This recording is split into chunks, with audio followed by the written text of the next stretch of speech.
না, ভারতীয় জড়িত নাই, আমরা তো কোনো কিছু উড়িয়ে দেইনি। আমরা বলছি তদন্ত চলছে। আমি তো এখনো বলি নেই যে কারা কারা জড়িত, তবে আমরা বলছি আমরা একটা সম্মুখ ধারণা আমরা পেয়েছি, আমরা সেই ধারণা নিয়েই কাজ করছি। আমাদের কাছে এখন পর্যন্ত যে সমস্ত তথ্য আসছে, যে সমস্ত আমরা পেয়েছি, সেগুলো নিয়ে আমরা কাজ করছি।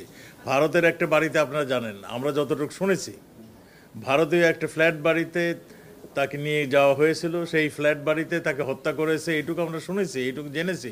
ভারতীয় পুলিশ আমাদেরকে এগুলি জানিয়েছেন এবং ভারতীয় পুলিশ সেগুলো কাজ করছেন। আমি আগে থেকে বলছি, ভারতীয় পুলিশ, ভারতীয় গোয়েন্দা সংস্থা সবাই কাজ করছেন, সবাই সিরিয়াসলি কাজ করছেন।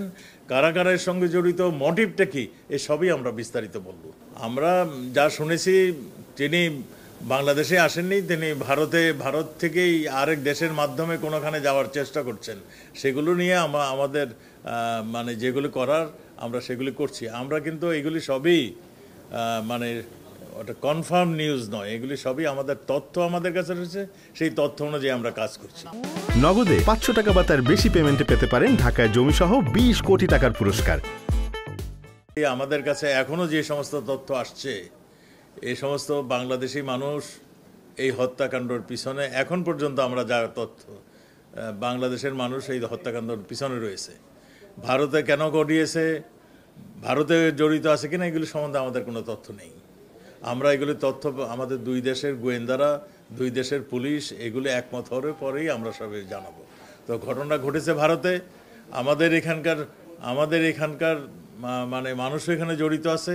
ভারতের কেউ জড়িত থাকলে তাদের গোয়েন্দা আমাদেরকে জানাবে, তারাও এই জন্য সিরিয়াসলি কাজ করছেন। Thank you. প্রয়োজন হলে যাবে, আমাদের গোয়েন্দাদের কাজই তো এটা। তথ্যের জন্য গোয়েন্দারা যে কোনোখানে যেতে পারে, ভারতের গোয়েন্দারা তথ্যের জন্য, কারণ হত্যাকাণ্ডটা হয়েছে ভারতও তাদের গোয়েন্দারা কাজ করবেন। আমাদের এখানে একটা মামলা হয়েছে, সেই মামলার আলোকে আমরাও কাজ করব।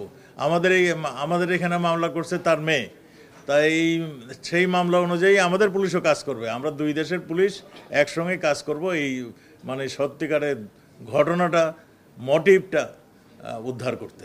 আমরা আপনাদের মতোই আমরাও অনেক কিছু শুনতেছি, আমরা তখনই বলবো যেগুলো আমরা কনফার্ম হবো।